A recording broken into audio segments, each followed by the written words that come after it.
원장님, 어떤 증상일까요? 네, 아킬레스 건염이라고 하면요, 결과적으로 아킬레스 건에 염증이 생긴 증상을 말합니다. 아킬레스 건이라고 하면은 우리가 이제 비복근과 가자미근이라고 하는 하태부 근육들과 그리고 이제 발 뒤꿈치뼈인 종골 여기를 이제 연결해주는 건이 바로 이제 아킬레스 건이라는 조직인데요. 여기가 이제 두꺼워지면서 염증이 생기고 또 이제 보행 시에 통증이 생기거나 하는 것들 아킬레스 건염이라고 합니다. 그리고 이제 아킬레스 건의 기능 자체는요, 우리가 이제 서 있을 때와 그리고 또 이제 걸을 때 보행 시에 두 가지 기능이 있는데요. 서 있을 때는 아킬레스 건은 이제 무릎이 앞으로 넘어지는 것을 뒤에서 방지하는 그런 구조물이 되고요. 또 이제 우리가 걸을 때는 뒤꿈치를 땅바닥을 딛고 차서 앞으로 나갈 수 있게끔 해주는 그런 기능을 갖고 있습니다. 그래서 아킬레스 건염 같은 경우 염증이 생기는 경우는 보통 우리가 이제 많이 보행을 하거나 그 이제 많이 이제 그 급격한 활동을 하거나 했을 때 통증이 생기는 경우가 많고요. 증상으로 보게 되면 아킬레스 건 그 쪽으로 아침에 일어났을 때 이제 발을 디뎠을 때 통증이 생기는 경우, 또 이제 빡빡한 느낌이 좀 들면서 좀 찌릿한 통증이 나타나시는 경우도 있고요. 또 이제 아킬레스 건 부위 쪽으로 이제 약간 두꺼워지거나 부종기가 눈으로 봤을 때 이제 명확하게 좀 보이는 경우들이 있을 수 있고요. 운동을 하고 난 다음 날 심할 수 있고, 또 이제 활동을 많이 하고 난 직후 통증이 좀 심해지는 경향이 있습니다. 이제 발목을 움직일 때 딱딱하는 연발음이 나는 경우들이 있는데요. 이런 경우에도 이제 아킬레스 건염으로 좀 증상으로 볼 수 있고요. 그리고 이제 마지막으로 그 발목과 건 쪽으로 항상 이제 부어 있기 때문에 우리가 이제 발목 쪽, 신발 쪽을 닿게 되면 약간 이제 마찰이 많이 생기면서 통증이 자꾸 더 심해지는 경향성들이 있는 것이 바로 아킬레스 건염입니다. 네, 뭐 증상을 좀 종합해 보면 아무래도 많이 활동한 다음 날에 통증이나 뭐 저림 증상, 다양한 증상들이 많이 나타나는 것 같은데 원장님 그렇다면 좀 많이 사용했을 때 아킬레스 건염이 나타날 가능성이 높아질까요? 네, 맞습니다. 그 이제 백나리 아나운서도 좀 그 하이힐 같은 것들을 많이 신으시죠? 네. 네, 이게 힐 같은 걸 신고 좀 이제 불편한 신발 신거나 여름철에 이제 우리가 말하는 젤리 슈즈, 아쿠아 슈즈 내지는 이제 슬리퍼, 샌들 이런 것들을 많이 신게 되면 우리가 보행할 때 이제 발목 쪽으로 지지를 많이 못 받게 되면서요 통증이 생기는 경우가 많고요. 또 이제 여성분들 같은 경우에는 하이힐 같은 걸 장시간 신고 서 있거나 이걸로 인해서 좀 많이 걷거나 또 이제 뛰거나 하면 이제 통증이 생기는 경우가 많습니다. 기본적으로 이제 원인으로 보면요. 평발을 갖고 계신 분들이 좀 많고요. 그리고 또 이제 체중이 좀 많이 나가시는 비만하거나 과체중이신 분들이 많습니다. 또 이제 말초 혈관 쪽으로 이제 그 혈관 저항성 있는 당뇨 같은 질환을 갖고 계신 분들도 많고요. 또 이제 그 운동을 안 하시다가 또 이렇게 여름철에 다이어트를 하신다고 운동을 조금 과도하게 하시게 되거나 또 이제 그 준비 운동이 없이 등산 또 이제 계단 오르기 이런 운동들을 하시면 좀 통증이 많이 생기는 경우가 많고요. 이제 그 체중 그 변화가 체중 그 이동이 좀 많은 농구, 뭐 탁구, 테니스 내지는 점프하는 운동들 이런 것들 많이 하게 되면 좀 통증이 생기는 경우가 많습니다. 아킬레스 건염이 생기는 원인을 보통 이제 세 가지 정도 분류해서 보는데요. 첫 번째는 이제 생리학적으로 보는 원인이 있고요. 두 번째로 이제 역학적으로 보는 원인이 있고, 세 번째로 이제 외적 요인으로 보는 그 경우가 있는데요. 생리학적으로 이 아킬레스 건은 그 윤활막 자체가 거의 없고요. 또 이제 그 힘줄 윤활 그 집에 혈액 공급이 좀 잘 안 되는 조직입니다. 그러다 보니까 우리가 이제 그 콜라겐 섬유라고 하는 것이 자꾸 좀 약화가 되면 염증이 생기는 경우가 좀 많습니다. 그리고 이제 역학적으로 보게 되면요, 저기 그 화면에 보시는 것처럼 발을 이제 과도하게 그 운동 같은 걸 하게 되면 발목이 안쪽, 바깥쪽 이렇게 왔다 갔다 흔들리게 되면 이제 강한 충격을 받게 돼서 좀 약해지게 됩니다. 또 이제 외부적인 요인 같은 거는 아까 말씀드린 것처럼 약간 하이힐 내지는 이제 뭐 타박, 부딪히거나 런닝 같은 걸로 인해서 생기는 원인이 가장 좀 다양하다고 볼 수 있겠습니다. 네, 그렇다면 원장님 이렇게 아킬레스건에 염증이 생겼는지 혹은 뭐 파열까지 됐는지 확인을 해보려면 어떤 검사가 필요할까요? 이제 아킬레스 건 같은 경우에는요, 이 발 뒤꿈치뼈랑 그 종아리를 연결해주는 연결 조직이기 때문에요. 보통 이제 톰슨 테스트라는 걸로 알아볼 수가 있는데요.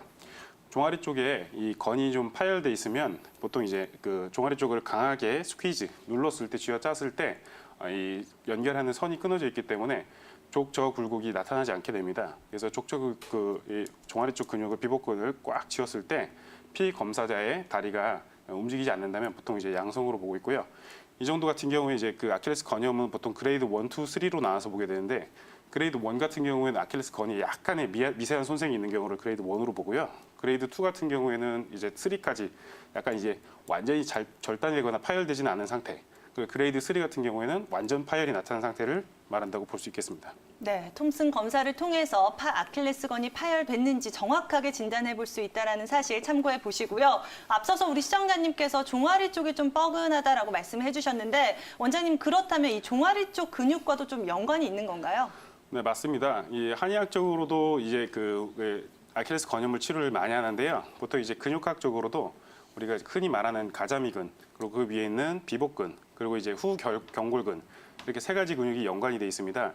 이 가자미근과 비복근 같은 경우는 한의학적으로 족태양 방광견이 지나가는 라인이고요. 저희 옆에 보이시는 후경골근 같은 경우에는 족소음 신경이 지나가는 경로입니다. 보통 그래서 혈자리 같은 경우에는 이제 비복근, 가자미근 같은 경우에는요 위중, 뭐 이제 승근, 승산, 골륜 이런 혈자리들을 많이 쓰게 되고요. 후경골근 같은 경우에는 이제 골륜, 이제 태계, 부류, 삼음교 이런 혈자리들을 좀 많이 쓰게 됩니다. 좀 통증을 줄이고 완화하는 데 도움이 될 수 있는 생활관리법 우리 송승혁 원장님께서 정리를 해주실까요? 네, 맞습니다. 아까 앞서 말씀 잘 해주셨는데요. 한방적으로 치료받으시는 게 너무너무 중요합니다. 왜냐하면 우리가 이제 걸을 때마다 많이 쓰는 건인데도 불구하고 우리가 걷지 않고서 3일에서 7일 정도 충분히 휴식을 취하기가 참 쉽지가 않거든요. 그리고 또 이제 이 아킬레스 건 같은 경우에는 한번 손상이 진행이 되면 이거 자체가 이제 굉장히 마찰에 되게 약하기 때문에 회복이 좀 쉽지가 않고요. 또 이제 아무래도 텐던이다 보니까 혈액 공급이 굉장히 좀 적은 조직이라서 주변에서 인근 조직에서 혈액을 빌려와서 이렇게 치료 효도를 내는데 그렇기 때문에 이제 좀 핫팩 같은 걸 해주시는 것도 좋고요. 또 이제 부종, 열감 이런 열증이나 좀 빨갛게 되는 그런 증상들이 좀 심하시면 이럴 때는 이제 아이싱을 좀 먼저 해주시는 게 좋습니다. 그래서 우리가 흔히 이제 생활관리법으로 라이스라고 하는데 RICE 이거의 조합이거든요. R, rest, 휴식하시는 것과요. 아이싱 하시는 거, 얼음찜질을 좀 해주시는 게 좀 좋고요. C, compression, 압박을 해주시는 게 좋습니다. 앞서 말씀해 주신 것처럼 발목 쪽으로 발목 보호대 같은 거 해주시는 것도 좋고요. 테이핑 같은 걸 해주시는 것도 좋고요. 또 이제 아주 심한 경우에는 한의사들이나 의사들은 역시 이제 이 석고로 이제 깁스를 하거나 또 심한 경우에는 목발을 짚고 이제 생활을 하라고 말씀드리는 경우도 있습니다. 또 이제 마지막으로 이 엘리베이션 이게 이제 부종이 좀 심할 때는요 항상 어떻게 하는 게 좋냐면 심장보다 이 다리 발 쪽을 높게 들고서 누워 계신 게 훨씬 더 좋습니다. 이렇게 해서 이제 부종을 빼고 그리고 열감이나 통증을 좀 관리를 좀 하실 수 있는 방법이 있고요. 또 이제 운동하시는 게 있다면 운동 자체를 아예 중지하시고 또 이제 과도한 자극을 좀 하시는 게 좀 피하시는 게 좋습니다. 그리고 이제 아까 말씀드린 대로요. 이 신발의 사용이랑도 굉장히 좀 연관이 있어서 부드러운 깔창이 있는 신발을 좀 신으시는 게 좋고요. 그리고 이제 하이힐 같은 것들을 장시간 신고 뛰거나 또 오래 서 있거나 하시는 것들은 아킬레스 건에 굉장히 무리를 주기 때문에 좀 좋지 않습니다. 또 이제 치료가 다 끝난 다음에는요.